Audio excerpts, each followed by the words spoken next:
is Motorsport Radio. Join the conversation and have your say on motorsport-radio.com. Motorsport Radio. The Superbike Show on Motorsport Radio.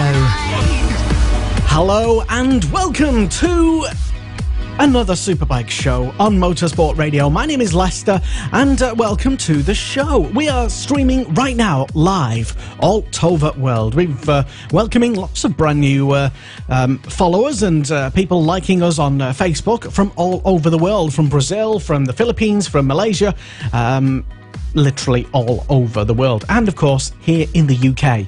And on tonight's programme, or today's programme, we'll be reviewing everything that happened in MotoGP at weekend, and Moto2 and Moto3 and BSB as well. We'll be looking forward to the World Superbike Championship and everything that is involved with that.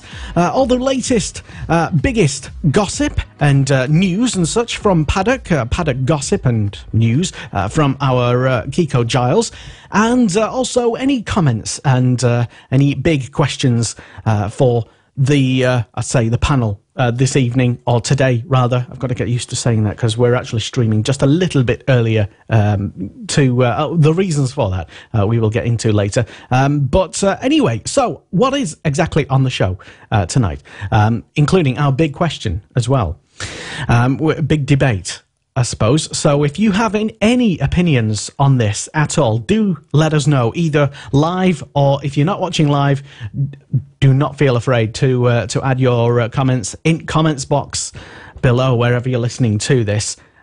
Tonight's big question regarding BSB and a big news story that broke at the weekend. Whom will replace Tommy Bridewell?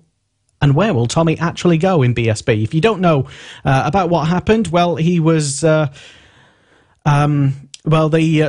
and the team in BSB parted company by mutual agreement, and it all seemed to kick off rather abruptly and suddenly just before the qualifying session. Kiko, just give us an update as to, well, if you don't even know that happened, just tell us anyway.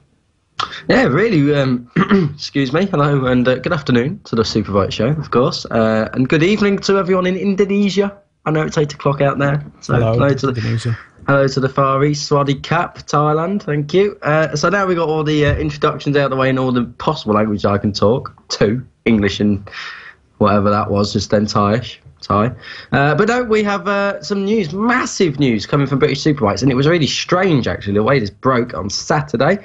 Tommy Bridewell and Martin Halsall's racing team, Halsall Racing. The reason I bring Martin into that is because Martin Halsall and Tommy Bridewell were quite close friends, and they have parted company. We're not quite sure the exact reason for it. We do know it's been a build-up of disagreements over the past few weeks, and of course you would have heard Colin Wright on the show a couple of weeks ago on about his new position at Halsall Racing. And well, his new position at Halsall Racing has been assumed. He has come in and will start with a hands-on approach at Knockhill. That's his first round with the team, but looks like changes already. Tommy Bridewell out of a ride, and the big question tonight or this afternoon or whenever you want to listen or watch this, where will Tommy Bridewell go and who will replace him? Now, there was a lot of comments. There was mainly negative. Would it be fair to say mainly negative? I think it would. Yeah, there would be the general consensus of things that I have seen. That's not to say that there were alternative flavour of comments. Maybe they were. I just didn't see them. Yep. The thing for me at the moment is I was scrolling through the Halsall Racing Twitter feed, or Martin Halsall's Twitter feed, and I noticed they've bought another Suzuki. So, are they putting 2 new riders on the grid? Why don't we ask him?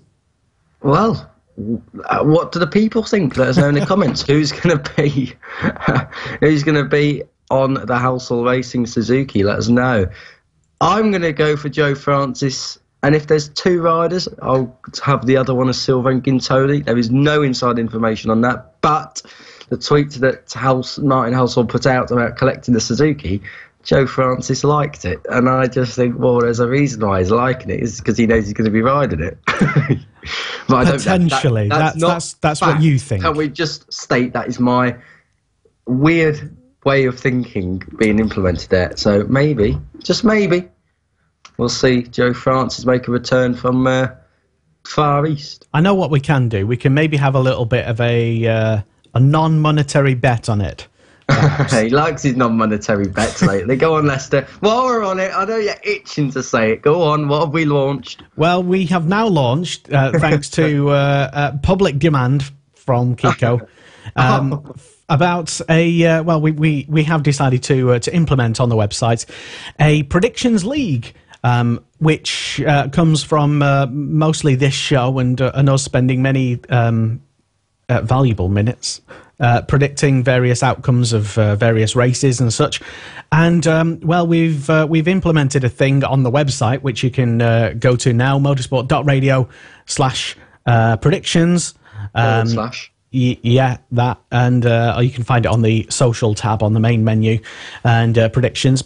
Log in, and literally from week to week you will find different events. Now, this is not a predictions league just only about one particular motorsport, even though it's clear that you do like bikes. But the reason why it's got all the other things, i.e. extra wheels and cars and stuff, is because we understand that people like lots of different things.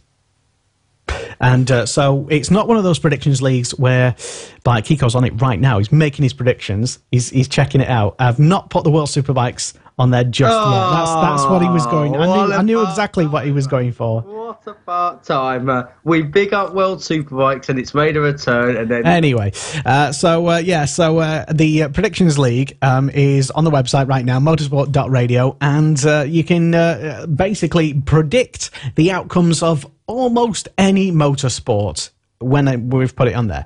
So anything from MotoGP, Moto2, Moto3, and there's loads of different sub-bets as well. I call them bets, but they're actually, let's just call them predictions as such.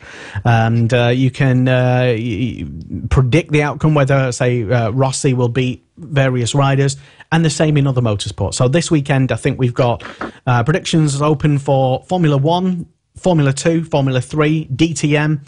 We will have World Superbikes on there, and probably a couple of the other World Superbike support races as well. But yeah, not many big, massive headline bike races on this week, but still, it's launched.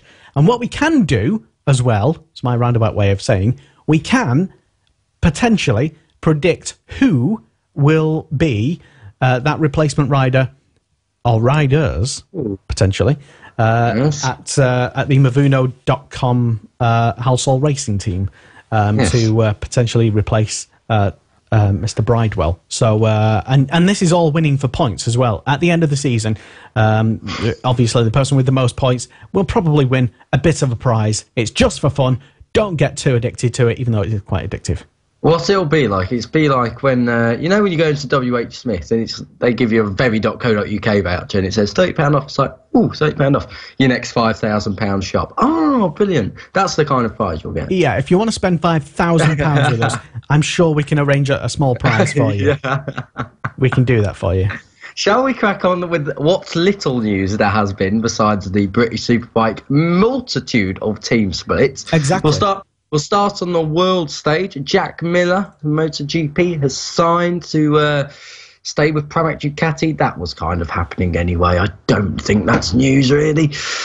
He kind of confirmed it when he said he was going to be on a GP19 either way, he stays or goes to factory. So Jack Miller at Pramac will partner Pecco Bagnaia, of course. Pecco Bagnaia comes in next year. Besides rider lineup, there's maybe a potential calendar change on the horizon. Oh yeah, and it's actually quite good. We have a mass following of the Brazilian population now, and we can tell you that Brazil may well be coming back on the calendar in 2021. A new circuit to be built just outside Rio de Janeiro. Of course, Rio hosted the FIFA World Cup, games in the FIFA World Cup 4 years ago, which is quite relevant now because I believe Denmark and Australia are drawing 1-1 at the time of recording. And we also had the Rio Olympics as well. We had the Olympics in Rio. So obviously Rio becoming a bit of a sports hub in South America. And I think that'll be a good little excursion. They'll probably run that and make it 4 flyways, so cost of transport and everything's a little bit cheaper. What they might also do is at the start of the season, what they might do as well is put Argentina back to round 3, so they go from Qatar to America, Argentina to Brazil. It just seems a bit more logical for me. Last bit of MotoGP news, there was a new Clinica Mobile unveiled in Catalonia, and I don't really know what the ins and outs are, but I guess it's more advanced and more technically useful. Okay. Fantastic. That's the MotoGP news, really. There's not a lot of it, apart from the results, of course. Yes, which we will get onto in depth in a short while. But, Brazil, possibly, now it's not definitely been announced, has it? It's not... It's in the planning stages. Dorna have put a press release out saying we will go to Brazil in 2021. Okay. So let us know your thoughts. Would Rio be a pretty good... And I reckon it's the imagery of it, I can almost picture it now, to be honest. It would pretty much fit right in, providing that the circuit's great and provides good racing, of course. I can imagine it almost being like the Mazzano of Brazil. Yes, you can imagine it being a bit of a carnival, can you not? Yeah, that's just a stereotype, Kiko. Unbelievable. Oh. Well, actually, this is not a stereotype, this is actual fact. In the Rio Olympics, there was quite a lot of theft. And I would imagine, thank you for switching on to just me now, I would imagine that Dorna would only operate an event if the safety of fans and things was absolutely, or not obviously guaranteed, you can never guarantee that element of safety, but the security would have to be a bit high, because it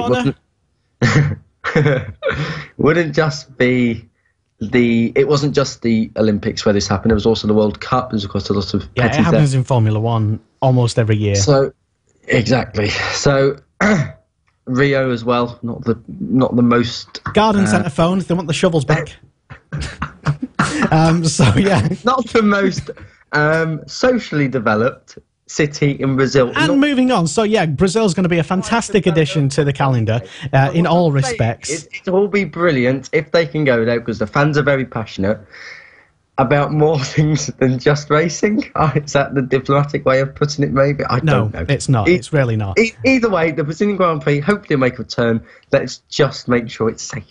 Right. So, World Superbikes. And, have we got any news in the World Superbike paddock? We have a little bit of news. There has been a team split, and Andrei Jezek, unsurprisingly, when he's 5 seconds off the pace, has split with Guandolini Yamaha, and he's been replaced by another Czech rider, Karel Haneke. Now, I hope Mr. Guandolini's got a lot of budget, because he's going to need it. Karel Haneke is known as a crasher, and I just hope that Yamaha doesn't get thrown at too many fences and concrete walls. So Karel Haneke steps in. I believe he is in at Laguna Seca, which is this weekend. And if he is, I don't believe he's been there before, because he would have been in Moto3 at a time. Well, they've never been to Laguna Seca. It's only the Premier Class that what used to go in MotoGP to Laguna Seca. So Karel Haneke, new bike, new team, new championship, new circuit. Oh well. Nothing like an easy first day at a new job, is there? A little bit more news on rider lineup for Laguna Seca. Josh Herrin will be making an appearance on board the Attack Yamaha, I believe. He was the 2013 AMA Superbike champion. And we remember it well. Yeah, I don't know if he's the reigning Stock 1000 champion in America, but he's also a Stock 1000 champion in the States too. So he'll be riding at Laguna Seca this weekend. Partnering Jake Gagne and PJ Jacobson, of course, the other two full-time Americans returning to home soil. Question is, though, who will be who will prove to be better? Will it be Haneke or Jezek? Very difficult one. I personally would not have brought Karel Hanneke in. I know I'm what have you got against him? Or team manager. No, but there's loads of other riders out there who have been on Yamahas. Would you not choose Nicola Canepa or someone like that? I know he had a bit of a difficult Donington Park, but I would have rather have him, and he's got the experience on the R1 than Karel Hanneke, who's never ridden one. Well, maybe he brings something else that Czech Karuna. Do you reckon? I don't even know, to be honest. Which is the Czech currency, of course, and of course, what we mean by that is bringing some money to the team. Have you just exchanged any money by any chance? Might have. Okay, fair enough. The latest currency news. I'll get it when we've got a cool fab clip. I will go and get it, and I will show you what it looks like. Yes. No, you're all right. It's not the euro. The Czechs were sensible. They turned the euro down. Great way to segue from World Superbikes back to BSB. Yes. A bit of BSB news. Go on. A large bit. Yes, a large bit. Tommy Bardell, as we said at the top of the show, and Housel Racing have split. Here. I spoke to Tommy about this very briefly. He was on his scooter and baffled is the word he used, confused, and a little bit shocked. I don't think he quite expected it, but it's happened, which is a shame. I think, because I think Tommy would have developed into a potential podium finishing rider. However, obviously something's gone on behind the scenes that we don't know about. So you may, from a... You think? Maybe. You may, from a neutral position, understand why Housel's done it. I don't know. We don't know if it's really a Martin Housel decision, or of course it may well be a Colin Knight decision. He was on the show, as you said earlier. Seeing as he was a new team manager. Yeah, said, didn't he, that he doesn't think Tommy Bridewell was going to get in the showdown. Premeditated? Well, if he's already made his mind up as the team manager, and he did say that on the show, then presumably nothing would have changed from him being on our show to the next round. Maybe he knew Tommy Bardell wouldn't get in the showdown because he knew he was going to get sacked. But then again, I know something must have happened on the day, because I don't think they would have dragged the team all the way down there knowing they were going to get rid of Tommy. It's just such a waste of money. They got to fly the 3 Italian mechanics in from Italy. That's I know it's only Italy. It's not exactly Burma. Anyway, no, but well, the Italians like Switzerland, apparently. That's Giovanni Crizzari. It could have been the case that obviously a character like Colin might have wanted, and I have no information on this. I'm just literally going from his appearance on this show a couple of weeks ago, and it could have been the fact that he wanted to put a strong message out, not only to the rest of BSB, but almost like a shockwave through the entire team, for everyone to basically book their ideas up, because nobody is safe. If you're not performing and bringing home the results, you're not safe. It could have been a message like that. Could have been. That one will run and run. Anyway, we have more team use splits, and Carl Phillips has left. Geerlink Kawasaki. Now, Carl Phillips hasn't done a lot this season, but neither has the team in Superbikes. But in the wet at Brands, he was 10th, which is their best result so far this season. Top 10 finishing for Carl Phillips, but he's announced he left the team following the Snetterton round. I don't even think he took part in the races, so quite a big rider shuffle after or during Snetterton. Jakob Smerts doesn't look like he'll be back this season. I had a little chat with John Jameson. The extent to Jakob's injuries are actually quite a little bit worse than we may have thought. Shoulder damage on quite a severe level. About a 3-month recovery period. By that time, really, Jakob wouldn't have been... And that's until he can start training. So, for argument's sake, Jakob probably wouldn't come back to Lassen, which is a long way away at the moment in BSB. It's another 7 rounds away. So, yeah, Jakob Smerts maybe not going to be back at PR BMW. We cannot confirm that, of course. There's been no announcement of each party parting ways, but we do know that Jakob's injuries are quite bad. Even I didn't come across as bad. He was in quite good spirits as a Czech rider. Got a bit of a Czech theme going on today.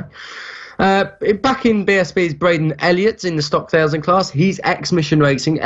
Mission Racing have folded, so to speak. They've packed up for now with racing. But Braden Elliott made his return to the paddock. But also there was no Qingdao Racing at Snetterton, which was Joe Francis's team. And not quite sure if they're going to come back or not. Apparently there's an announcement in the offing for Knock Hill. So hopefully we're able to bring you more then. Just a little bit more news. Kyle Ryder didn't go out after warm-up on Sunday, so he missed the races. There is a rumour, and we'll come on to all the rumours later on in British Superbikes, of which there is a lot, but there's a rumour that maybe he has left the team. We don't know. I think that's a bit unlikely because he was with them in Stock 600 and won the title there, with them in Supersport as well. Took them to World Supersport on a wild card and got a podium for them a couple of years ago. So not sure whether I believe the fact that, or believe the rumour that Kyle Ryder has left CF Motorsport, Craig Fitzpatrick, Yamaha. But it is a rumour, and we will come on to them all later. We will indeed. And so if you've got any insider information, if you know something basically that we don't, well, we'd love to hear from you. So get in touch and let us know. It's at M Sport Radio on the old Twitter. It's Motorsport Radio on Facebook. Or you can, once again, leave your comments in comments box below, which as we're streaming this live, it is a couple of hours ahead of what we usually stream it, basically. 6. during while people are at work. We will still welcome your comments. You can still get involved in a lively debate and discussion. And Kiko looks like he has comments. We do. Neil Robert Baragry. I don't know if I've said that right. Excuse me, but Neil says, would he come back anyway, Simon, being as he's test rider for Suzuki MotoGP? That's Simon Hall on a previous comment referring to Sylvain Guintoli, which is referring to my speculation that maybe Sylvain Guintoli wants to ride. I don't know. Got to remember, Sylvain is a test rider for Suzuki, so maybe if Housel hasn't, if the Housel Racing fraternity have not got another rider in place, it would make sense for them to go to Sylvain Guintoli and put him on a bike. However, I just don't know. I really don't. Sylvain struggled last year on the Bennett Suzuki, as it was then, Hawk Racing Suzuki. Won one race at Assen, which didn't really come as a surprise. We knew he'd be quite fast there. It's a fast-flowing circuit, world-level circuit. Got to remember as well, last weekend Sylvain was at Catalonia. If he was to come back for the next VSB round, it would be at Knock Hill. Catalonia and Knock Hill, not quite the same layout of circuit. It's there is quite a large difference. So I don't know.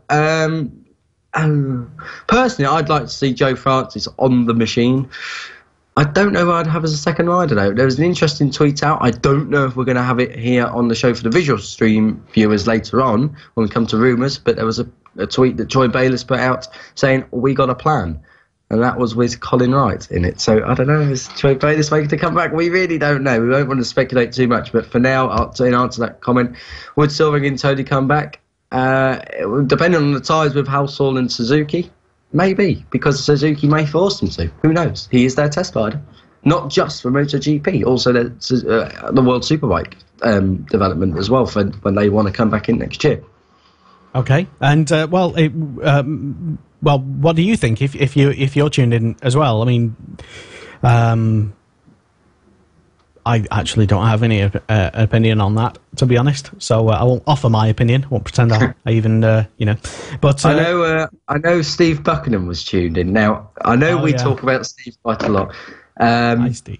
Funny story. I was on the phone to him earlier on the way back from getting my check currency, and I was on the phone, and someone rang his office, and he said, "No, he's not back till 1:30." And I thought he was on about like they were asking for a contractor or someone or one of Steve's workers, and he said, "Oh no, it was someone ringing for me," and I just told him I'm not back till 1:30, and I thought it was quite funny. I don't know why. Just thought he did. You're it was quite doing funny. The same, aren't you? I am, yeah, because I like things like that. I'm going to lock someone's... Kiko's office, hello. Yeah, no, because he said it in his normal voice. Oh, right. So it's a successful weekend for Morello, actually. We'll come on to that when we review stats later on. We will indeed. So thank you, by the way, for your comments, for any comments that have flooded in. And as well, if you're brand new to Motorsport Radio and the Superbike Show from wherever in the world, because as we mentioned earlier, we do have listeners and viewers tuned in all over the world, and quite a lot, especially recently, from South America and Brazil. So hello, yes, and indeed. welcome. You're more than welcome to just give us a shout. on that point. You mentioned the Brazilian Grand Prix earlier on. I just had a thought. We've already got a South American round, haven't we? In Argentina. Yes. We still haven't got a round in Africa. Okay. And to me, it makes much more sense to go to Kyalami in South Africa. They've just had a massive new circuit revamp.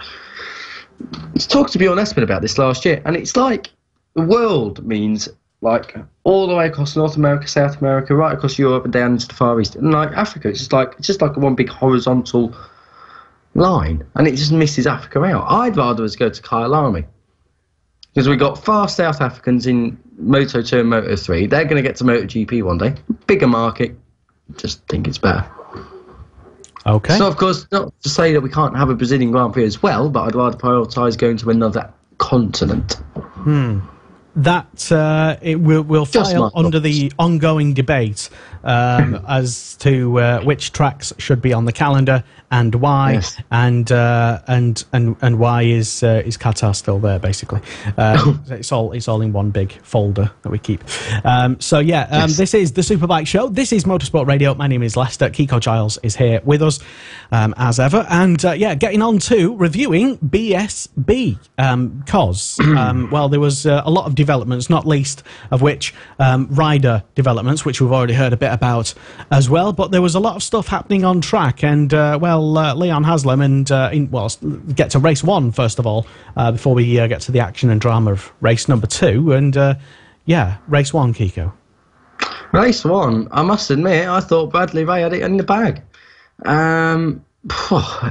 And he lost the front at turn 4, Agostini's, and Glenn Irwin was then caught and passed by Leon Haslam. Leon Haslam took another win, his first win ever at Snetterton, and just for good measure, he went and doubled up in race 2. Leon Haslam leads the championship by 64 points. He has won the last 5 races. He goes into Knockhill with 2 previous wins at that track. Leon Haslam is the rider to beat. Having said that, 64 points, you say, wow, that's a huge lead. Oh my God. Not quite, because in podium terms, it's 14 points back to Brad Ray. So when it comes to the showdown, there's not that much difference in it anyway, if, of course, those two make the showdown anyway. Exactly, yeah. So if you were of the opinion that, wow, that's a lot of points difference, then Kiko says, don't worry, basically. Yeah, don't be an absolute fool. Don't be an absolute fool in thinking anything other than what Kiko thinks. No, I'm just saying, do not get carried away with the 64 point. If there was no showdown, yes, okay, but there is a showdown, so it doesn't matter. Right. Other things to point out: Josh Brooks is back. First 3 rounds, difficult, I think, but consistent. Josh back on the podium, 3rd place in race 2 at Snetterton. What a finish that was as well, can I just say. Leon Haslam and Josh Brooks head to head, and Jake Dixon almost picked up the pieces. Only 4 thousandths of a second separated them both. So fantastic race in there as well. Who would have thought? I would have a little bet that is the closest British Superbike finish in history in the Superbike class. I do not know. Or race 2. Race 2. But I can't think of another race that has been closer. Because the Tommy Hill John Hopkins showdown in 2011 was 6 thousandths of a second. Interesting. Well, I don't have any of those stats. I'm surprised that you don't actually, Kiko, being the. I know. Let yourself down. I don't know, the stat monster. I don't know. But yeah, basically, if you didn't see it, there was a. Just describe the last lap if you can. Then from memory, I know you can definitely do that. What happened in race number 2, and for those who weren't able to see it, which is, I think you can actually go back on the Eurosport player or either on the Eurosport social media channels or BSB social media channels, and actually watch that eventful last sector, really, where it all came down to 3 riders, and wow, yeah. Amazing. All the way through Coram, Josh Brooks building, trying to get through on Leon Haslam. And Coram's a really odd corner because it used to kind of go down into a a braking area, then into the chicane at the end. But since the revamp back in 2010 that made Snetterton, I'd argue, one of the best facilities in the country, they've made Coreham go right the way round into the last corner. So it's a bit like, if you can imagine Assen, you need like a slingshot out of that last big corner to get a move done by the chicane entrance. So Josh Brooks launched his Yamaha through on the inside, tried to get through, ran it wide. Haslam came back at him. Those two were neck and neck all the way up the straight. Josh Brooks and Leon Haslam started shoulder charging each other up the straight, and Jake Dixon, tied almost to the pit wall, nearly took the win. 3 of the best Superbike riders in Britain, or I'd argue in the world, going head to head. That is what it's all about. And can I just say, I read a comment, I can't remember where, but I disagreed with it. People saying, hurry up and get Shaky back and everything. It's so boring without him. That just proves that and we really do miss Shane Byrne. We do, and we need him back. But like it did when Shane Byrne was in MotoGP and World Superbikes, British Superbikes can survive without him. And that is the racing that I think shows that. Brilliant stuff. Absolutely, yeah. It was one of the... Yeah, I would say it was one of the all-time classic finishes to a BSB, right up there with, and I forgot the year, but where Jack Bernicle, that famous last lap sort of screaming commentary that was it 2011 at Brands Hatch, Tommy Hill, John Hopkins? The last lap of the last season of the race, basically, of the that one. For me, that one was right up there, and he did get back up to those octaves when that happened, which made me sort of reminisce about. Snetterton is one of them tracks which is providing some of the best racing though, year in, year out. If you can remember, I think it was 2016, Dan Linfoot was leading on the last lap from teammate Jake Snow-Halloran, and on the last corner, he lost the back end and it came round at him, and neither Honda rider had won a race before this, and it was whoever won their first race, and Jake Snow-Halloran blasted past him to the line. There is a photographer who has got that image, and I love it. It's one of my favourite, Gareth Davies. If you get in touch with him, there will be, obviously you have to talk to him about it, but there is he's got a great image of that. If you can dig that out, it's brilliant. Really is good. Yeah, so race 2, one of the... is that what we're saying? We're putting it down as like one of the all-time classics in BSB? Straight into the top 5. All right. Do you not think it... I mean, Leon, I think, was extraordinarily... Yes, he won the race, and had he not won the race, he might have felt maybe a bit aggrieved by the way he was... Yes. Well, pushed on the... there was no other way for it, really. But can you imagine if if Bradley Ray and Glenn Irwin hadn't come together? That would have been a 5-way scrap for the lead. Possibly, yes. What a race. There was a lot of what-ifs, and that was very unfortunate of Irwin and Brad Ray. That was a shame in many respects, because one, shame that it happened, shame that we didn't get to see what would have happened at the end of the race potentially, and it's a shame for Brad Ray as well for making a mistake. There was more highlights though to the British Superbike races than just the top 3. Exactly. One of them was Danny Buchan. Now Danny Buchan topped FP3, the first session he's topped in Superbikes, I think. I don't know if it's ever. That would be a bold statement to make, but I don't think he's topped one before. Let us know, Danny, if I'm wrong. Probably am.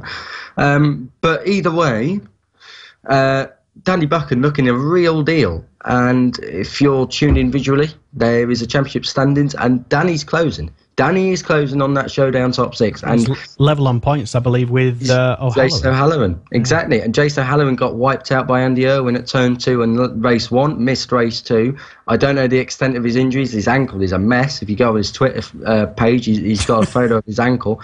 So I don't know. I mean, if he's going to be fit for Knockhill, hopefully he is. But even if he is, Knockhill's not the most relaxing circuit. It's like a go-kart track. You're always on it. You don't get a break or a rest of any description. It's so physical. So to what extent can Jason O'Halloran challenge at the front with that ankle injury, which has been made worse by a big red bowling ball?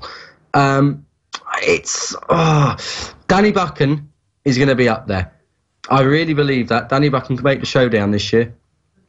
2 5th places at Snetterton, 8th on the grid at Snetterton, 9th on the grid in race 2 for Snetterton, comes through both times. Top of FP3, Danny Buchan's learning. He's really come good. That year he had back with Morello Racing last year has obviously done him the world of good. He's matured so much on and off track. Brilliant to watch. And really, a dark horse. A real dark horse. I never said him. You never said him. Really. Caught everyone out a bit by surprise. Caught everyone napping. I wouldn't say he was a dark horse as such. I mean, he is clearly a horse in the running, being right up there in 8th place. Hi, Danny, if you're tuned in. Yes. But he's doing the business, and perhaps only more can come from him. We will wait and see on that. Now, Luke Mossey, I had him down before the weekend as one of my ones to watch. I even predicted that this might be the weekend where he'd sort of bounce back and maybe even get a podium. Well, but his testing time suggested that. Until until the biggest get-off, I think, we've seen for a long time. 180 mile an hour bailout at the end of the Bentley Straight at Snetterton. I think he's got broken ribs. That's the suspected injury for the young Luke. I tell you, his season is just, through no fault of his own, really, just not going how it should be. Double race winner just 2 rounds into last season. Has he had a podium yet? I don't think he's had a podium yet this year. It's not Luke's round at all. I mean, no points at Snetterton. He was 2nd and 4th at Knockhill last year, so let's hope Knockhill is the turning point. But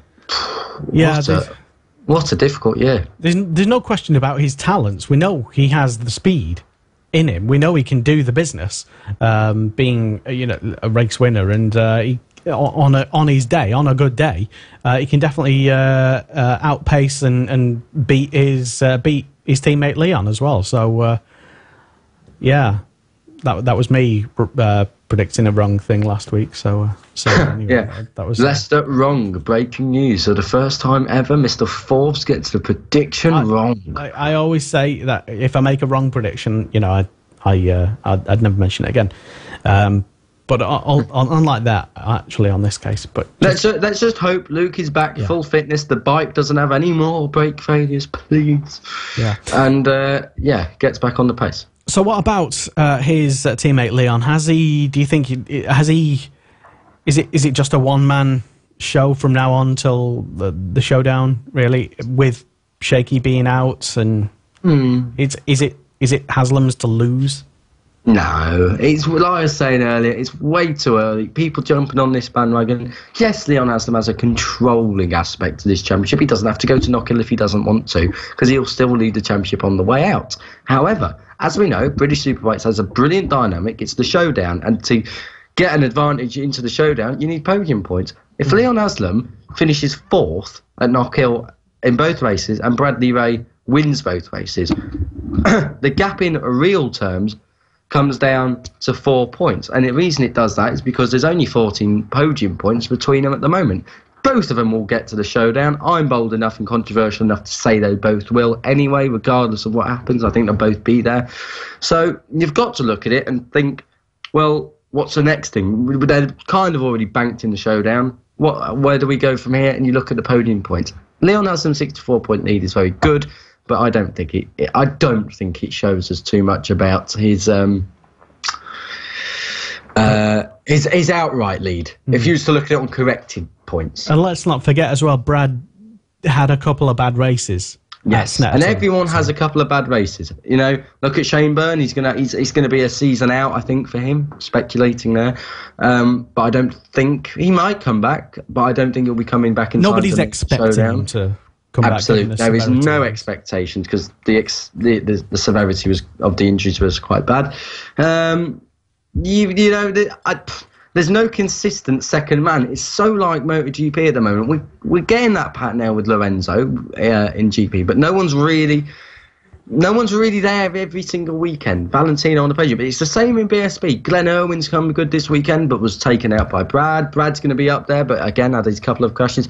Leon's going to encounter bad luck at some point this year. Every rider does it. I can't think of the last British Superbike champion that did not that won a championship without a crash. Yeah, won a championship finishing every race. Yeah, I mean it's bound to happen. I mean that is the nature of motorsport, I suppose. Just one quick one before we move on to Supersport. Massive shout out to Mason Law. Spoke to Brent Gladwin in the bar, likes our show. Spoke to Brent in the bar. Hello, Brent. Welcome. He likes what we do, but the team have made a huge step forward with Mason Law. No expectation on the kid this year at all. The big picture is that he gets himself dialed in this year, ready to go up proper next year. Mason's doing a good job. Mason is doing a fantastic job. And, I think that's a bit of not an unsung hero, I wouldn't go that far, but something nice developing downfield. Similar to Gino Rea, of course, as well with OMG. Best result for them, 11th of the weekend. So things obviously progressing in the right way. And people will say, oh, yeah, but everyone else crashed out and this and that. To be first you must finish. Exactly. Yes, it's all well and good having that attitude, as you say. That finishing 11th is easier when many of the front runners fall off. But you've still got to run your own race, basically. And as OMG, I think really looking for positive results, and they've got one, albeit 11th.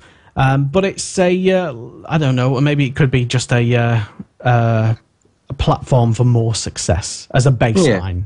Yeah. They'll be looking at top 10s for Knockhill, I can assure you of that. Oh, definitely. And, of course, anybody who sort of kept an eye on them pre-season would have knows they're capable of it. Yeah, they would have seen their raw pace. I mean, I would not like to think that anybody was actually sandbagging. Any teams were pre-season. There's no point, really, to doing that.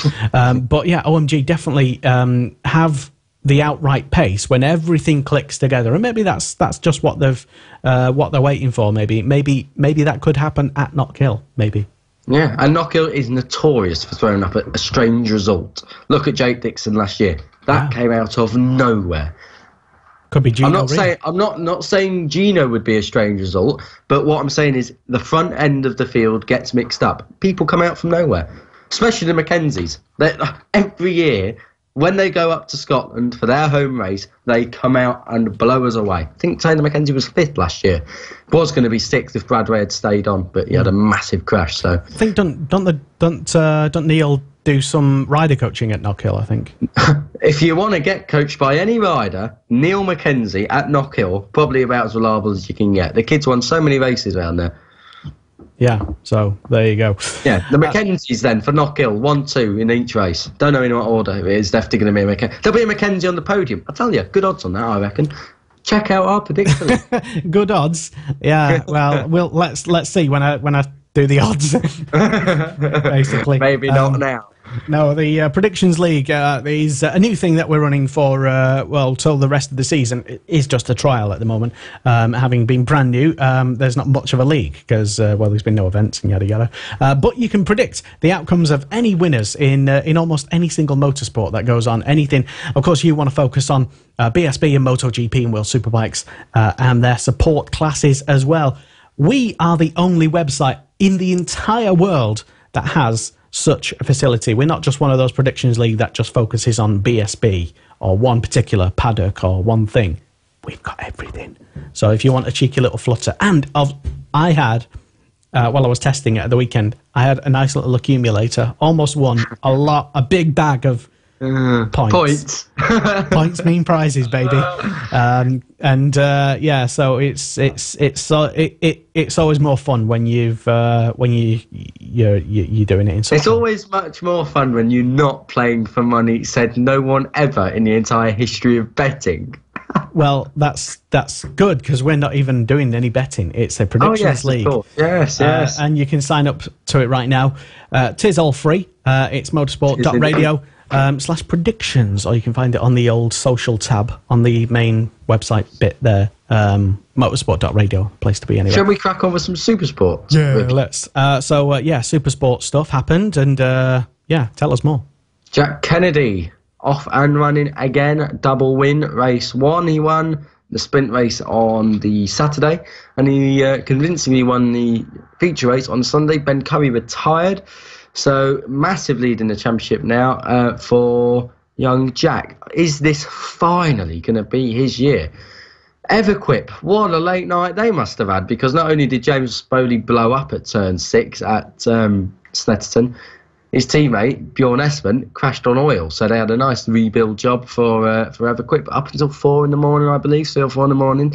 And James Spoley repaid them with 3rd, but he was removed down to 4th in the championships because ride of the weekend for me, Ross Twyman, came through for 2nd place.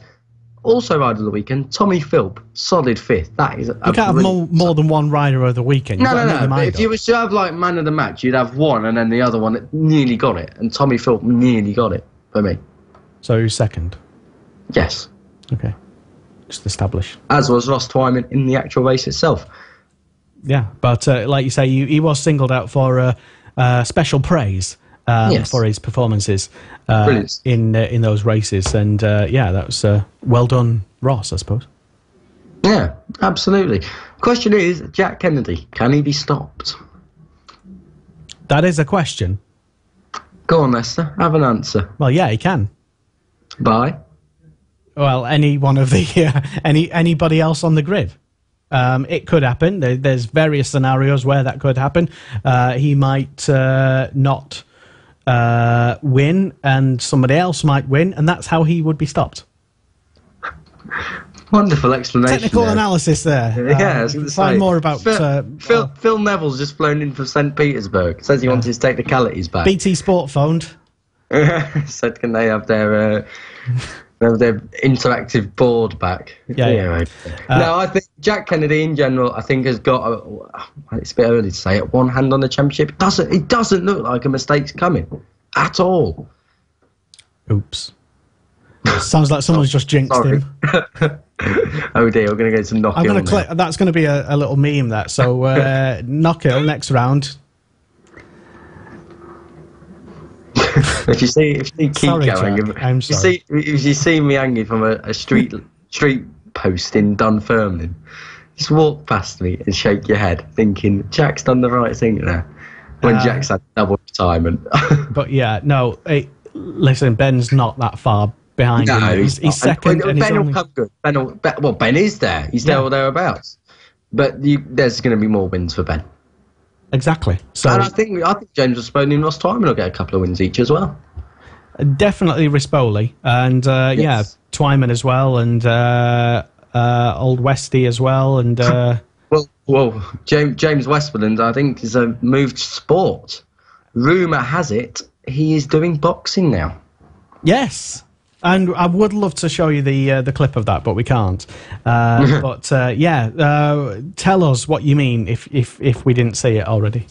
Well, Dan Drayton, allegedly, his bike seized up going down into turn 2 at the Montreal Hairpin at Snetterton, race 2 for the Supersports, and he careered straight into James Westmoreland, and Westmoreland decided to throw a haymaker at him. Worst one I've ever seen, mind you. So maybe he won't take up boxing. Looks about as competent as David Hay. yeah, that'll do. I don't know. Looked about as competent as I am talking about science. So when you see Kiko walking in the paddock at Knockhill with his black eye, I'm not saying he couldn't knock me out. I'm just saying that the way he threw it was like, like he didn't go for it. That was mostly all adrenaline. Biggest speculation is what's going to happen, because we know British Superbikes will not and do not and have not in the past tolerated that kind of behaviour. So it'll be interesting to see what maybe there'll be some sanction comes his way, repercussions, and it was, I suppose, unfortunate if there is, because it was caught on camera, and a similar thing might have happened, or probably does happen, that isn't caught on camera elsewhere in other races as well. Maybe we'd never know because it wasn't on camera. Yes, stock thousands though. Joe Collier taking his first win. Now we knew that was coming because he's been right up the sharp end all year. Moves into second place in the championship with that. McConnell beaten at last. Billy McConnell. That didn't look like it was happening after his lap time. It's sensational lap time. I think it was a 49.6 he set in qualifying. At Snetterton on a stock 1000 bike. That was quicker than a couple of Superbike riders. Very quick indeed. Am I saying that's the pattern set? It's definitely one of the closer championships. Oh, so yeah. maybe that's the turning point. I don't know. Luke Jones had a good first weekend with Morello.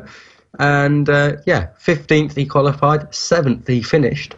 Beat his teammate, Sam Clark, who I believe had a technical issue of some description. Josh Elliott came in at OMG Racing for his debut, leaving the Morello team. And he crashed after lap 1. But he went from 11th on the grid to 6th. He was only 0.034 outside of qualifying in the top 10 as well. So OMG, in stock thousands at least, look like they're changing their course of direction. Excuse me. You all right? Do you want a drink of water?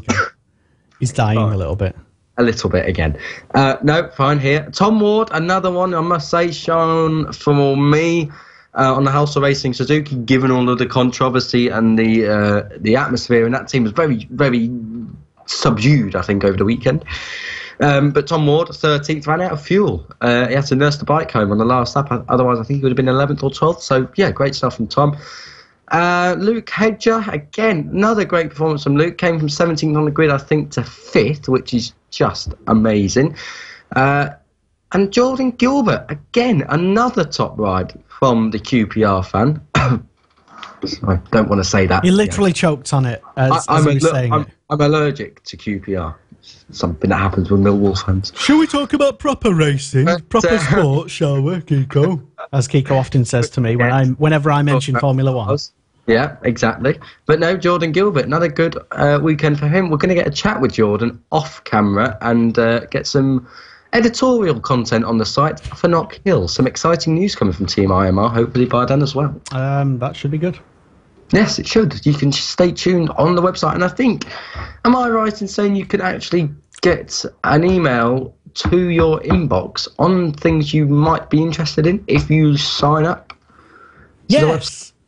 Yes, you can. Stay up to date with all of Kiko's and our other journalists' articles and such. There's a form on the website on the homepage, motorsport.radio, and you slap your old email address into that, and we will send you regular updates as to what Motorsport Radio is doing and all the fascinating stuff and big, when we have some big exclusives, we will give them to you first so that you can get the inside line as to all the big stuff. Yeah, just join up for our mailing list. We have a mailing list, basically. We do. That's what I was coming to. Stock 6, briefly. Ryan Vickers, again, takes a win. 4 out of 5 this season. All 4 races in the British Superbike Championship have been won by Ryan. The only one he didn't do, of course, was at Donington Park for the World Superbikes, and that's because he was on a World Supersport bike with Simon Buckmaster's CIA Landlord Insurance team. So Ryan Vickers, again, massive well done. And thank you, Mark Hill, his mechanic, for the lift back to Thetford train station. Means a lot. Saved me 20 quid in a taxi. Well, yeah, it did mean a lot, I guess. 20 quid. That's a lot. So 25 quid they charged me to get there. What, in a taxi? Never mind. While we're on about transport, here we go. £46.10 to get from Thetford to Nottingham, right? Bought the ticket on the day, didn't even get it checked. East Midlands Trains, I've not paid for a train since, and I've saved myself £6.80 by doing so. So start checking. They're moaning about... I tell you, Lester... Are you advocating for saving money or I'm breaking the law? Or I call it economic sustainability. Don't pay for things. That'll do. East Midlands Trains go on strike about their guards. They don't do anything anyway. Okay. Moving on, I think we have a clip from Cool Fab coming up shortly. I'm not sure. Did you know we have a clip from Cool Fab Racing, the British Mini Bikes Championship, coming up very shortly? And the reason why we mention it is because they are the official feeder series to the BSB, whom we have just been talking about. Segways. Love them. That is... sorry about the clunky old segue there. Should have probably formulated that better. Or maybe wrote something down about that.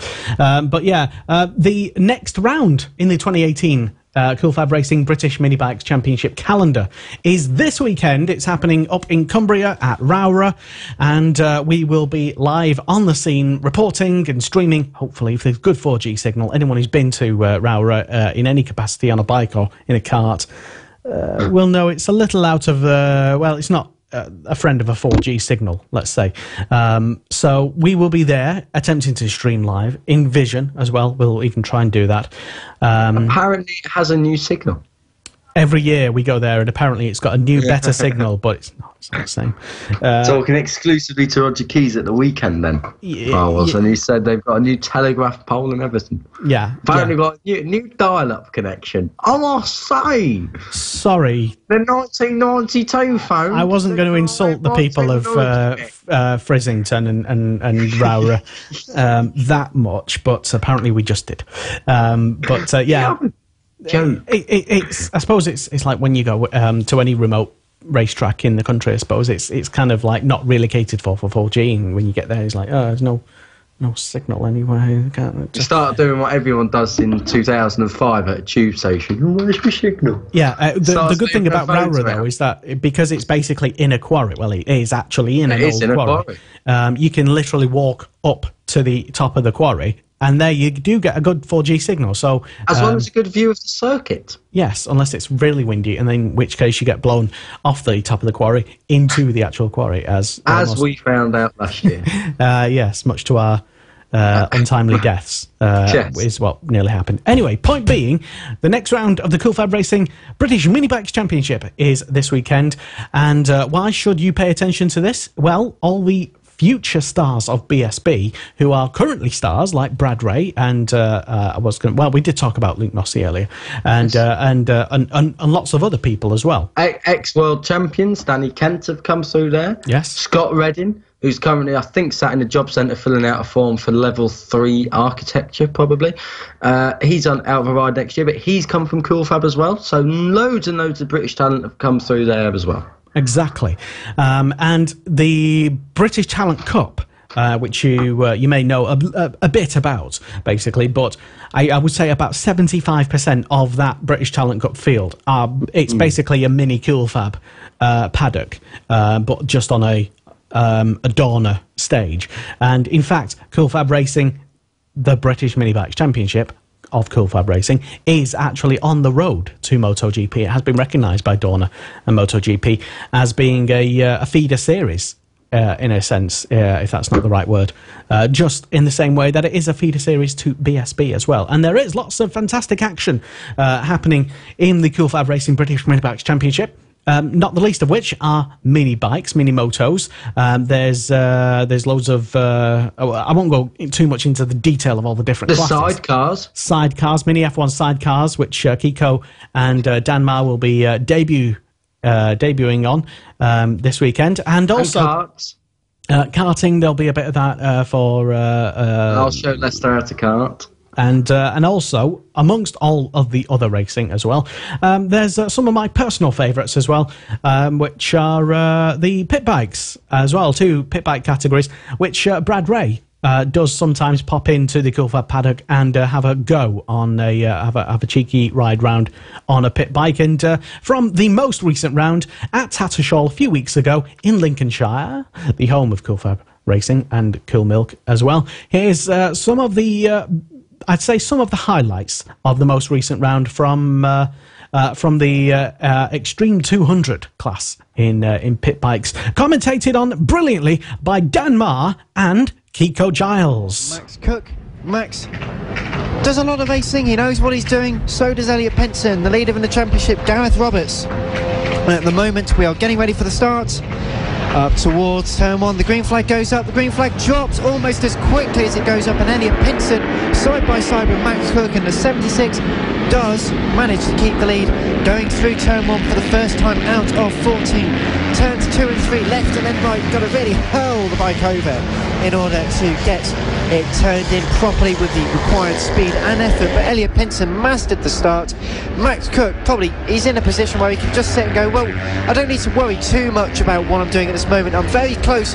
Yes, I'll probably go for a move, but I don't need to rush. I know I can handle it. But the top 2, Pinson and Cook, already trying to fight through turn 7 and already got a decent couple of lengths on Josh Rotley in 3rd. Max Cook looking to already make a move on Elliot Pinson as they come across the line. Elliot Pinson leads by 0.3 of a second ahead of Max Cook as they come through turn 1. In 3rd place, Josh Watley has started to try and go with the two leaders out front. Of course, Elliot Pinson, don't forget, won all 3 races at Clandau. Max Cook looking to make up for what was a bit of a difficult weekend for him at Clay Pigeon. We'll see what these two put together for us today. What a race we've got on our hands here. Elliot Pinson leads, Max Cook second, Josh Watley third. Alex Vella made a good start up into 4th place for the 6-2-1. Alex currently in 11th place in the championship, last time out 2 5th places and a 3rd place, so we'll definitely want another podium to have with his podium. Oscar Pinson 5th ahead of Will Howarth, Brandon Payne, Callum Wybrow, Josh Ingham and Brandon Perrill. That's your top 10 so far. A bit lonely for Josh Watley so far, definitely not lonely for Alex Vella, who's got at least 1 bike to contend with. It could be even more as they make their way through turn 2 and 3. Transition for Oscar Pinson seemingly a little easier, but Will Howarth pushing the bike, he definitely knows where to put it. He knows what he wants to do with it, and it's looking very, very masterful so far. Already with 12 laps to go, a pattern forming at the front. Elliot Pinson and Max Cook. I think this one's going to go the distance here today. And indeed it did. It went all the distance, you might say, because, well, the race heated up and got a lot more eventful, and some names there that you may already know about, like Max Cook, for example, racing, doing brilliantly, not just here in the UK, but all over the world as well, and also racing in the British Talent Cup. Max Cook, who has a very late move up the inside to take the position. Yeah, so yeah, Max Cook doing really well, and once again, Kiko, this weekend will be paying attention enough to commentate with Dan Marr on the action at Rowra in Cumbria. And by the way, you can attend the event for free. So if you're in the area, if you're nearby, basically nearby no other racetracks other than Rowra, then pop over and see some amazing racing, which you can definitely do, and it's all for free, isn't it? It is indeed. All free. Free is my favourite word. That's why I'm advocating dodging train fares, because it's free. Brilliant. Exactly. Yeah, there's not much else better than free motorsport, which you can come and check out this weekend. And if you just watched the clip on the old Facebook and Twitter, because this is visual radio, you would have seen how close the action gets. Exactly, it does get pretty action-packed, and thank you to TDI Media and Alan Tadei and his cameramen for recording those clips, and TDI Media on the YouTube page. TDI Media, you can go back and watch all of the. Are we still on air? Are we still live there? Are we not? Is that... I was checking the comments. I see we've had an increase. I was just listening to a Josh Rooks interview on Twitter. That's why I took my thingy off. You couldn't see it or notice it at all. And, forgot to turn the media back down. Sorry. So, yeah, Cool Fab Racing this weekend. The British Mini Bikes Championship happening. Cumbria, Rowra. Attend it for free, where you will also see Kiko Giles and Dan Marr on a sidecar. Chippy. Fraser's Chippy, Egmonot. That's where we're going to be at. Autograph signing session with all the fans there. I'm joking. I'm going in for fish and chips. And then Leicester's going to get parking anxiety again.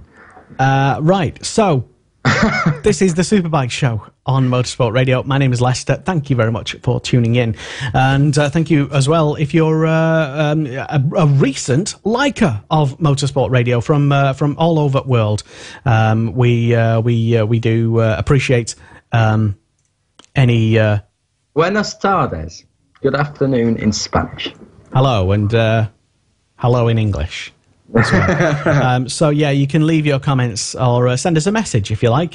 Doesn't necessarily have to be in English. We can get on the old Google Translate and reply back, which I have done actually before. How badly, I don't know, but yeah, basically we have lots of people all over the world tuned into us, so hello and welcome if you are of one of those people. Right, so moving on then to what happened at the Catalan Grand Prix, and well, what did happen then, Kiko? Jorge Lorenzo does the business at Bjorn Esmond. Get your £10 over to Kiko Giles right now. We had a little bet at British Superbikes, I must say. Me and Bjorn, the South African rider for Everquip.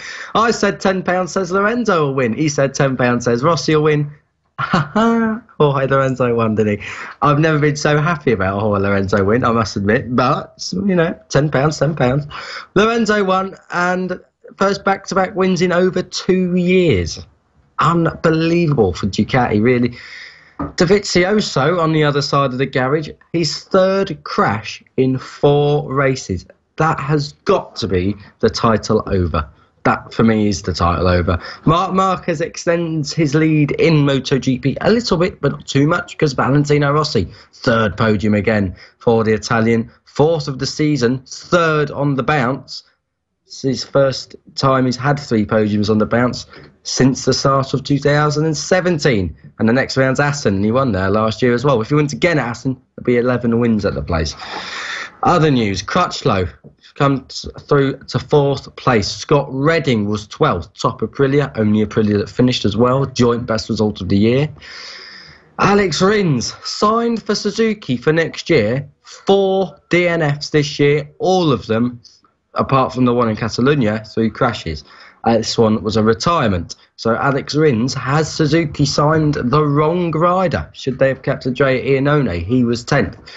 Pol Espargaro has got a new name, actually. We'll come on to that in a moment. Lester, you can ask me more about that in a moment. But the statistic I want to get to is this one. The last time there was only 14 finishers in the Catalan Grand Prix, and really only 13 because Franco Morbidelli was 3 laps down but still classified. The last time there was less than 14 finishers in a GP that went the full distance without a red flag, because Assen in 2016, 14, but it was stopped halfway through. It was Le Mans that same year. So Le Mans 2016, 13 finishers in that race. However, the percentage of riders that crashed in the Catalan Grand Prix was higher, 48.2%, I think, or 46%. Either way, irrelevant stats, because the lowest we've had in the MotoGP era was 10. And that was at Phillip Island, 2011. Okay, well, that answers my question about obscure stats, I suppose.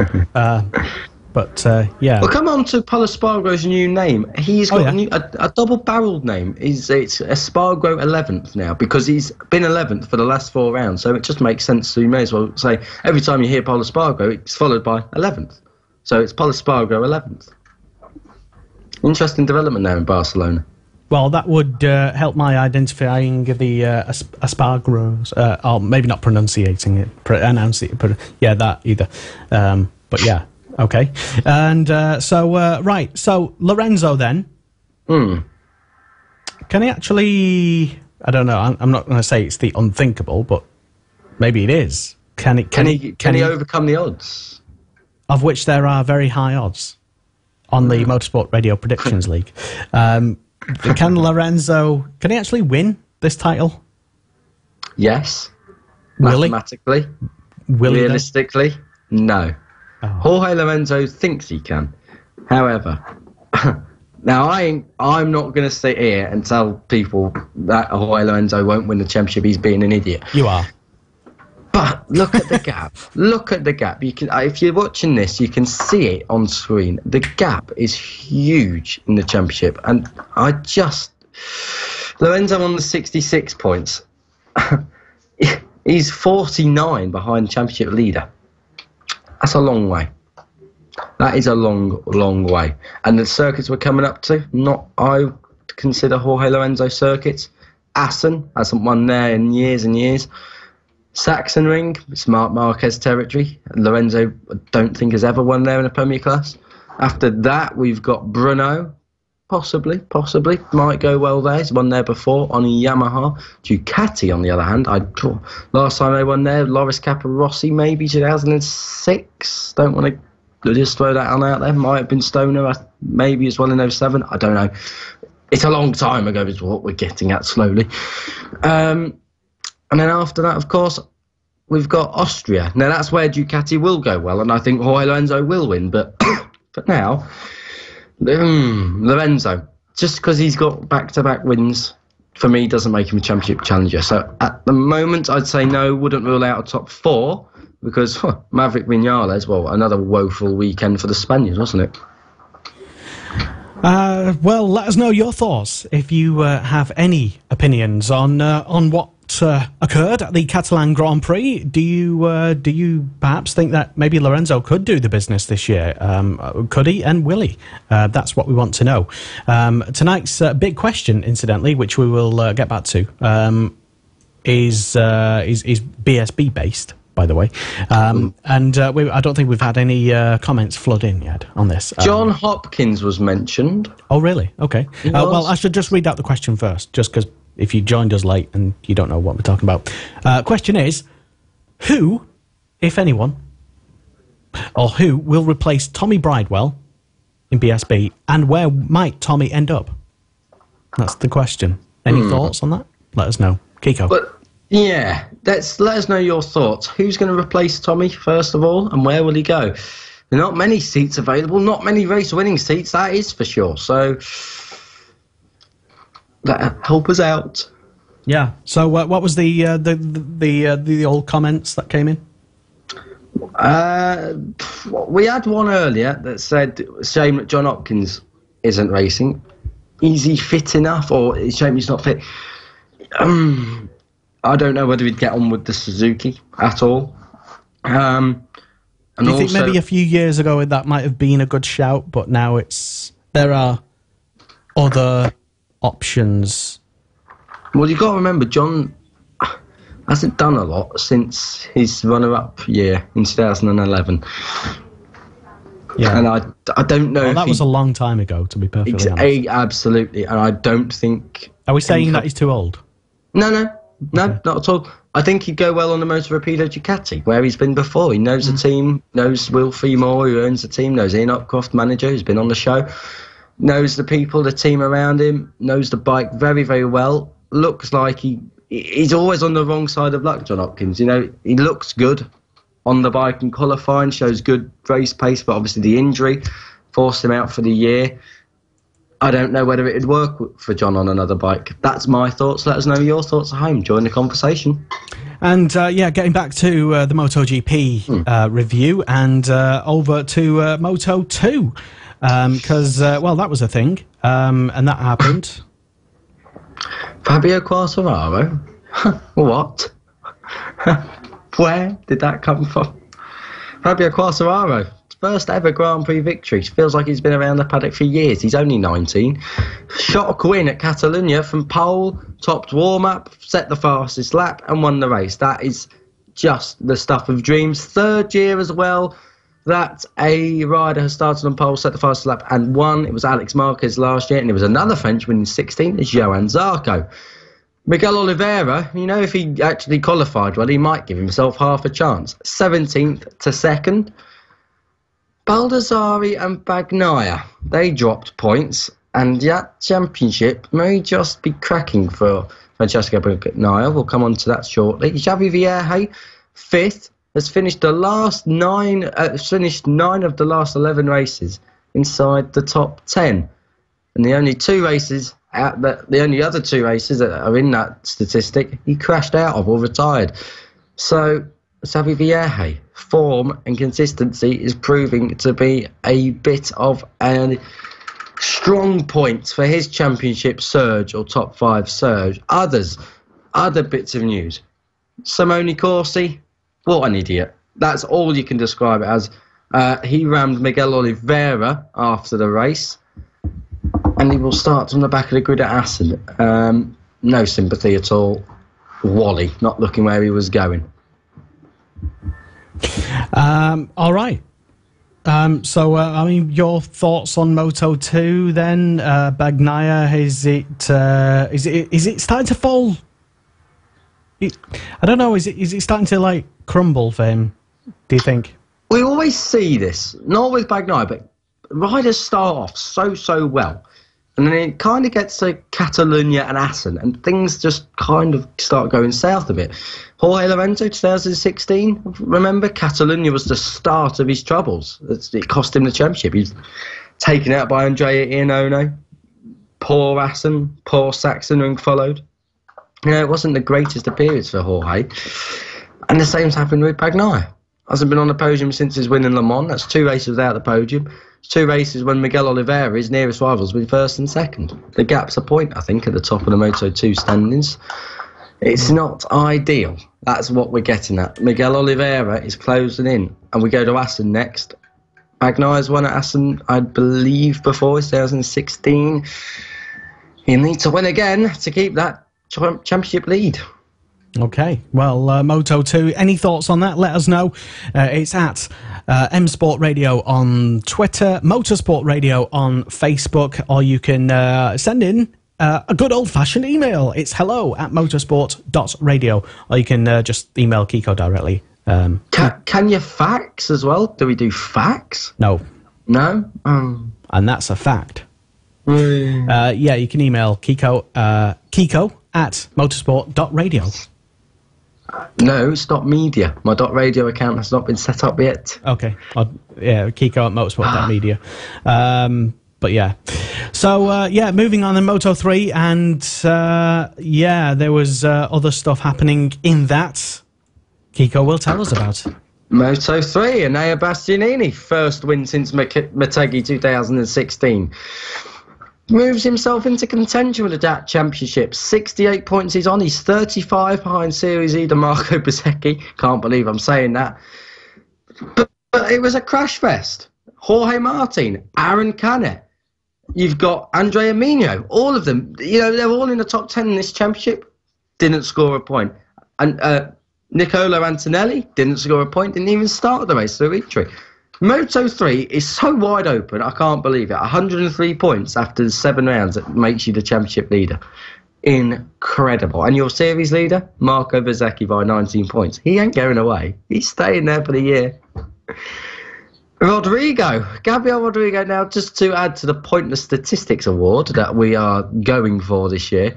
First podium for an Argentine rider in the lightweight class of MotoGP, so that's either Moto3 or 125s. In fact, I'm not going to tell you who it was. You tell us at home who you think was the last Argentine podium came from in the lightweight class in MotoGP. Let us know who you think it was and when. What do we win? If you get it right, I will give you a pat on the back. All right. Okay. Anyway. I was going to offer £20, but then I thought, but there's a thing called the internet. Okay.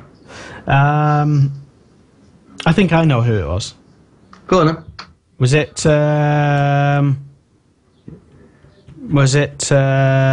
Perez? Well read on the Superbike show plan, the 21st of June 2018. We have it right in front of us. Yes, it was. Willy Perez in 1986 at Spa-Francorchamps. That's how long ago. We don't even go there anymore. In Belgium, Willy Perez. I think he was third that day. It's one of 2 podiums. The other one came in 1980, I think. So quite a bit of a difference between years and whatnot. But no, interesting statistic. What I want about nationalities: 10 nationalities inside the top 15. Pointless, I know, but Kazakh rider, Czech rider, German rider, loads of different nationalities. Brilliant representation across the world. Yeah, I suppose. Yeah, that can be a bit of a good thing, I suppose. All right then. Regarding Moto3 then, Martin being unlucky, Bezzecchi very lucky. What are your thoughts? What might be happening next? I mean, where do we see the championship playing out from now on? Jorge Martin, yes, is unlucky, but Marco Bezzecchi's putting himself in a situation really where it's more than luck. Bezzecchi's come on very, very strong as a rider this year. Jorge Martin threw it away all on his own on Sunday. Didn't get taken out. Crashed on his own at turn 9. That's not unlucky. That's racing. That's racing, love. To borrow a quote from Lewis Hamilton, luck does not come into it. Does it? Bezzecchi is riding very, very well, and things are falling right for him. Jorge Martin is unlucky in some situations, but it's not all down to that. It's not all down to luck. Bezzecchi's still there every weekend. Was he lucky to get a win in Argentina? No, because he chose to. He gambled right. It was a calculated risk. It wasn't a throw this in and see what happens. You know, he genuinely thought it could happen. It wasn't a massive risk.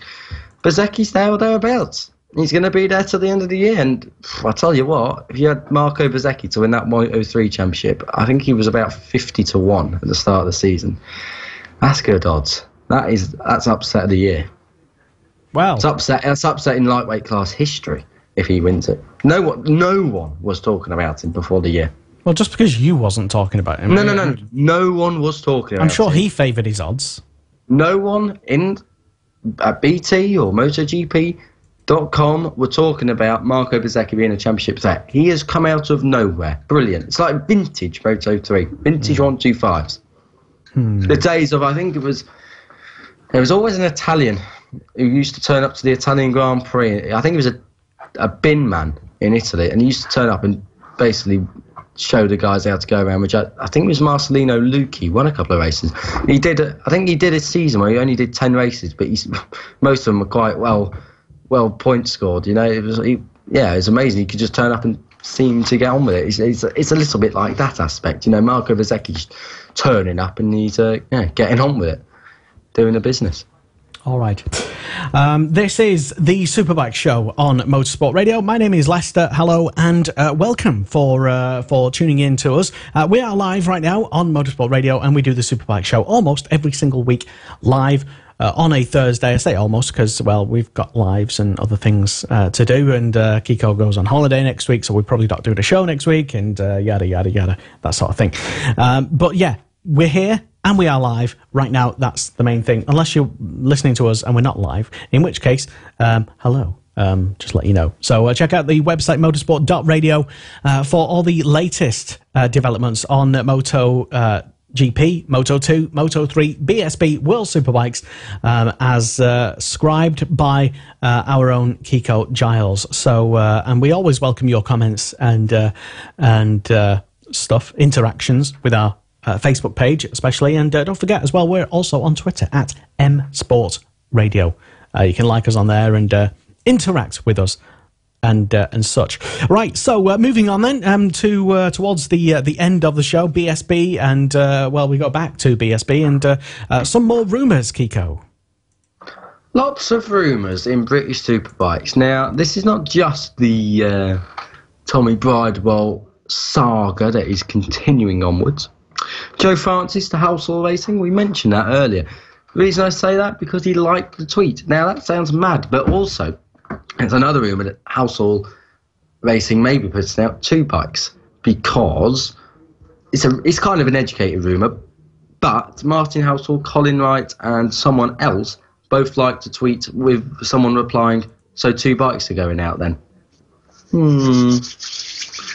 I'll tell you, that's an interesting one, I think. Kyle Ride may have left CF Motorsport. We spoke about that, so we're going to kind of skip past that. Andrew Irwin, a lot of rumours suggest he's staying at Ducati. Why wouldn't he? Well, he's in a contract with CIA Landlords Insurance Honda, run by Simon Buckmaster at World Supersport level. Yeah. He's living a dream, travelling the world. He said that to us in our interview with him at the NEC last year. I know things can change, and 6 months is only a short amount of time, but some rumours already saying he's going to be the replacement for Shane Byrne. Other rumours suggest that Troy Bayliss is going to come over and do anything on a Ducati. Indeed, honestly, yeah. so many rumours coming about. That is the Troy Bayliss tweet we referred to earlier, if you're watching us live. Troy Bayliss at Troy Bayliss stick. We got a plan. Checkered flag. Colin Wright in the middle. I believe that's Darryl Healy on the right-hand side. Don't want to speculate. To be honest, I think that... But that is the GSE INS Ducati winning team of 1999. Troy Bayliss was, of course, British Superbike champion. There's one rumour saying that he may be in at Househall Racing. The other rumour says that Paul Bird wants him to ride at Knockhill on a Ducati in replacement for Shane Byrne. Apparently he was asked to do it at Snetterton, but as you can see, Troy Bayliss was at a wedding. Is this all just rumour? It is all very much rumour. Because we're talking in a segment about BSB rumours. Yes, this is rumours. Okay. But, when you put 2 and 2 together, Well, I I think that's... I don't know. It's just, educated guesses and all that kind of stuff. I'm just reading between the lines and maybe just thinking that, it looks like they were all very much enjoying... a reunition. Is that a word? Gather. They were enjoying some light refreshments. And I think Colin Wright put it... drop a Stella on his Facebook, and I was laughing my head off. It could have been the case that, they got back together and they were just having a chat, and they put a cheeky tweet out, just basically teasing people like you, Kiko. To be honest. I knew that was coming. Do you read that much into a tweet with people who may or may not be in a slightly inebriated? I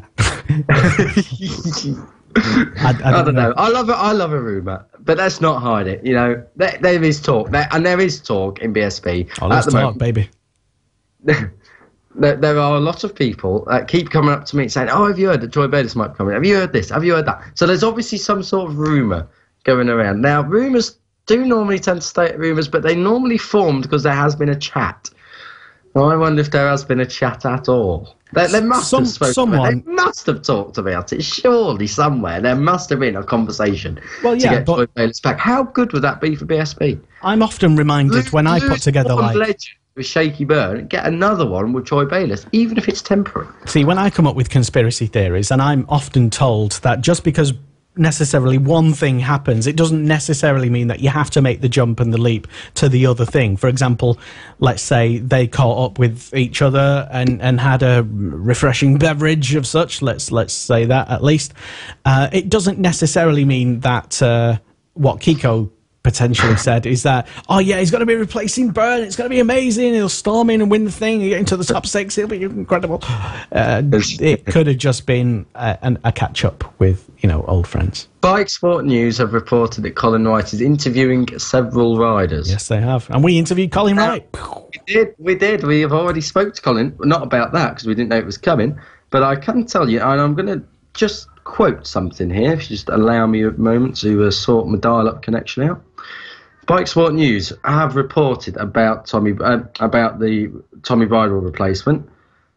Now, Colin Wright has stated that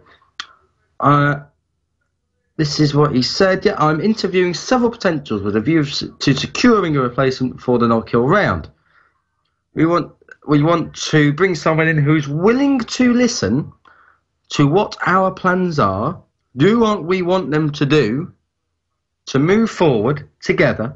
It's absolutely not a case of just finding any old person. The fit has to be correct. Now, to me, just reading into that, pragmatically inferring, suggests to me that maybe Tommy Bridewell was not all aboard with the plans coming into Househall Racing. Just that little sentence about they want someone who listens. I don't know if that's true, but I just get the feeling that it's almost as if to say, well, Tommy never listened, so we need someone who actually does. I don't know. Maybe I'm reading too much into that, but that's how I'm reading it. Well, that is an interesting take on what might not be the case. Go on. Yeah. We do have some exclusive now, and I know this has not been broken anywhere else because I've researched. I have a friend who's very close to another friend who we are very close to, actually, Leicester, without even realising it. Fraser Rogers has not been announced, but is allegedly reported by this one person to be confirmed as back in British Superbikes at Knockhill. Are we reporting that, or are we reporting that somebody else who's anonymous is reporting it? I think we're going to kind of speculate its truth and say that sources close to Motorsport Radio suggest he will get a ride with a brand new team at Knockhill. Now, there was a rumour of a brand new team coming in with young Michael Howarth, but apparently that's not happening just yet. So I know for a fact it's not going to be them, which suggests to me exciting times ahead. So is that breaking news, or is that just rumour then? I don't know. You've heard something about you've heard something about Fraser Rogers who might be doing something at Knockhill. It's not confirmed. That's why it's not announced. Is that basically it? I've got the message here. I cannot say who it was. Fraser is riding BSB at Knockhill, but the team cannot be revealed. But in the next message, it says it's a brand new team. They can't remember the name of the team. It goes on and, yeah, just basically says, try and explain to the person who this is about who the team may well be. Now, the person who this is researched, and it came up with Motorcycle Stars, which is the team that was proposed for Michael Houth. We don't know. So we just have a meeting, and of course we can ask Fraser Rogers' mother, because she will presumably be at Cumbria this weekend, so we might get a bit of insight. Or we could just phone Michael Houth. I phoned him yesterday. Absolutely not. Okay. Already ahead of you on that one, Mr. Forbes. Well, he would say that, of course, to a pioneering journalist who title. Yeah. I mean, whose journalistic achievements don't match that fringe. We're talking about hair. Are we really? Anyway, moving on. Skyphone said, can they have their grey clouds back? So, Tommy Bridewell, then, regarding our big topic tonight, well, a big debate. Who will replace him in BSB at the team, and where might Tommy end up? It's a difficult one. I'm going to read out some of the comments on the Household Racing page, because we are a bit out of sync with daytime slots and everything, so the comments have not flooded in tonight, this afternoon, as we thought. So, we're going to go on to the Household Racing team. Now, the announcement that Tommy Bridewell had left, it says the decision follows several weeks of discussions between team and rider and following a few recent disagreements. So, some people, say most people, have kind of started really not liking the Household Racing team. So Carol Armstrong, who's a regular viewer of the show, says, gone down in my estimations, Martin. Thought you were more professional. Disappointed. Sacking a rider mid-race weekend is a complete joke. Totally unprofessional, says John Melville. On follow from Household Mavuno's social media, disgusting Red Job Gibbs. Mark Bannister will stop on this one with the negative comment. Says, Colin Wright, up to his old tricks, didn't he take charge of IDAC Motorsports a few years ago? And didn't that go Pete Tong? Which obviously can't be right, I'm saying wrong. Someone replied to that. Rob Collier said, didn't he also manage GSE Racing? That did pretty well. Now, I thought that was quite a slick comment, I must admit. But if you go onto Martin Household's Twitter, again, that is more... It's more accepting, I think, we could say. So if we just scroll down enough... Well, obviously, it is a sensitive time for the team, one would suggest. And, but because we've gone for the negatives, let's just bring in some positives. Phil Proudfoot says, people are quick to dismiss the amount of time, effort and money that has been invested into Tommy thus far. Things inside the team must have reached a poor state to call time, and it's always two sides to a story, and we've heard one woolly side so far. Melanie Lloyd said, getting something off with all the slating of Household Racing. They're not the only team to part company with a rider this weekend, which is a very fair point. This has been kind of escalated to a level where I don't think it should have been anyway. And personally, Martin Household is one truly amazing, generous guy. So there's a very clear divide. And there wouldn't be the most recent, or there wouldn't be the team which exclusively parted ways with a rider during a weekend as well, because at the Alton Park round as well, I think Joe Francis left the team. Racing. Yeah, I think it was either before or just after the practice session. I don't think it was very late anyway, late on. So that OMG, Josh Elliott's left Morello. There's been enough this year. We hardly had any last year. Hardly had any riders separating with teams. You had Davide Giuliano, Italian Dave, who left Tyco BMW, but that was the only one in Superbike. So very, very strange weekend at Snetton. And I must say, walking past, when we had this conversation off air as well, Lester, walking past the garage at the weekend, it was almost like someone had died in the team. There was no excitement, very dull. The mechanics were stood around not really doing much because they didn't really know what to do. walking past at the end of the Superbike race. The Housel team were the first to leave. And it was just a very, very strange weekend, atmospheric-wise especially. It was very odd, but hopefully, and I think they will be back with a rider at Knockhill, hopefully 2. Who knows who that 2 will be? Any thoughts or comments or suggestions who they should be? Let us know here on the Superbike Show on Motorsport Radio. Simon Hall, who I had the pleasure of meeting as well for the first time at the weekend. He says Carl Phillips. I don't know if that's as a replacement for Tommy Bridewell. I will soon find out. And he reckons it'll be a Kawasaki for Bridewell. Oh, really? Of course, there isn't on available, I don't believe, at the moment, apart from the Gearlink one, but I would not have thought Tommy What about this new team that you mentioned? Which was maybe that. Rumored. However, there's one that some people, and I think I'm going to sound big-headed, but I don't think anyone else has thought of this one.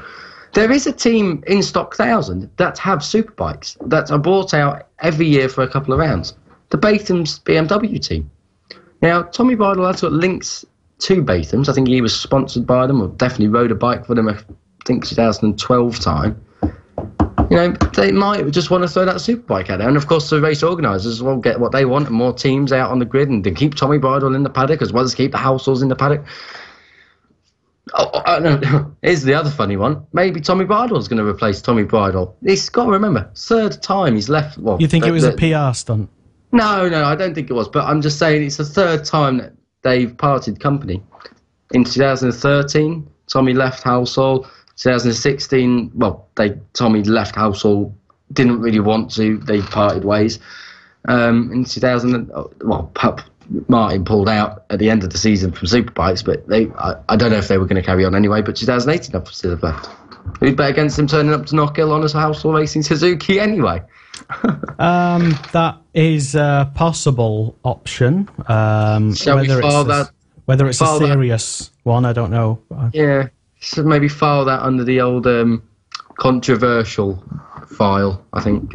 I don't even know if it's that controversial, but it's speculation. At least mildly interesting, I would say. So yeah, get your comments and suggestions.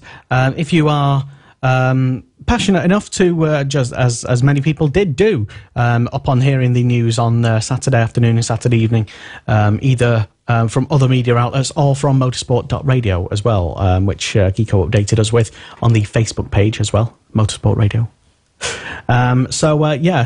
We will, I guess we'll just have to literally... We shall wait and see. Exactly, yeah. Because, of course, we are not that the show is not here next week. We're having a week off.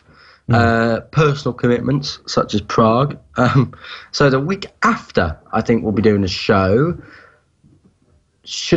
Don't know if it'll be a Wednesday or Thursday. Probably go out on Thursday night, recorded Wednesday, because obviously I'm travelling up to Scotland on the Thursday, and I wouldn't want to bet on Scottish Wi-Fi. They have only just had it in recent years. You can still keep up to date with us on and all we of will the social bring media. you any breaking news, and when we have the Superbike show, if there is news to discuss about Housel racing, we will discuss it again at great length. Exactly.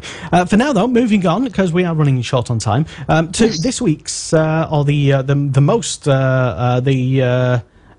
latest Laguna Seca, isn't it, in World Superbike? It is. Previewing that, and Kiko's has ever got loads of opinions and previews about what might happen, and tell us then, I suppose, what will happen in World Superbikes this weekend. Championship with a 65-point lead gap at the top. Johnny Ray obviously comes into Laguna Seca as favourite, but he hasn't done too well there in recent history. Just 2 wins, one last year, one in 2016, and he retired in race 2 in 2016. It isn't all plain sailing, and Chaz Davies and Tom Sykes always seem to come very, very strong at Laguna Seca, so don't consider this Johnny Ray circuit by any means. Now, throw the Yamahas into that, because they've won 3 of the last 4 World Superbikes races. Who's to say that they're not going to be in the mix? Who's to say they won't take more points? And especially now, both of them are winners. If we get to...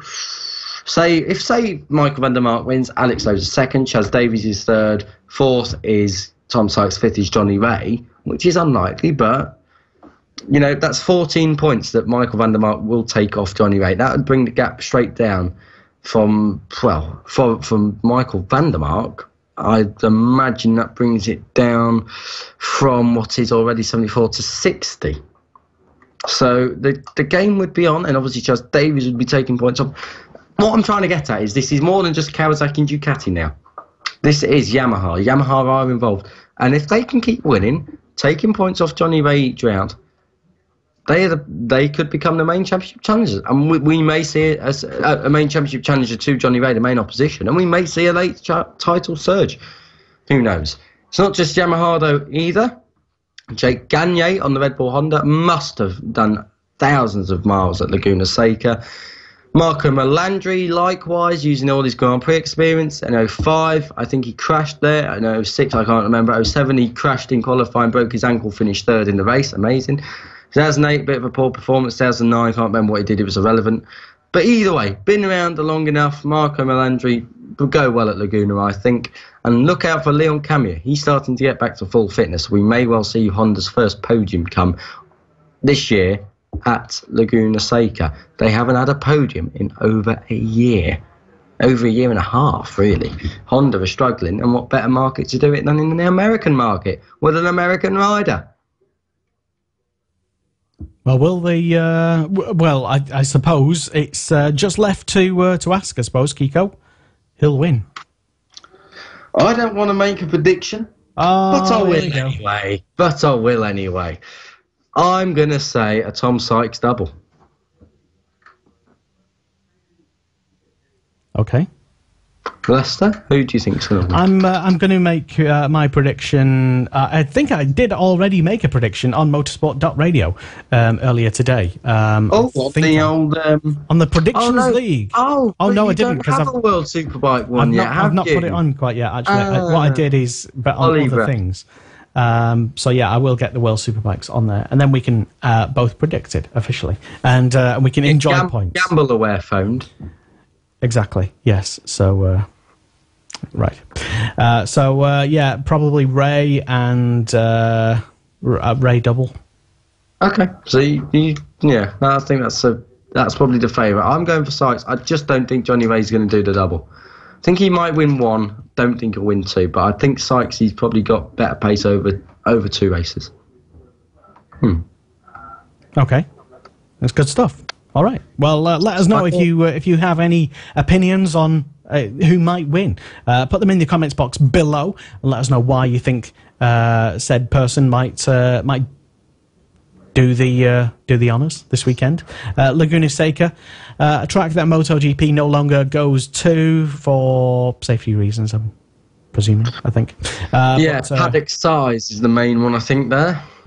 Yeah. And also they've just changed the name to a stupid name. Mazda Raceway Laguna Seca sounded good.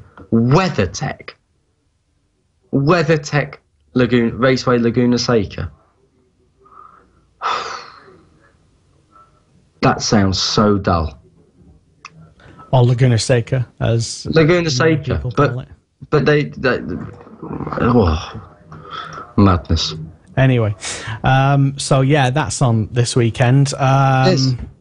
And Eurosport, it will be on, I think it's from 6 o'clock, so you can finish watching the Cool Fab coverage live on Facebook with us, and then shift over to Eurosport and enjoy some more bike racing.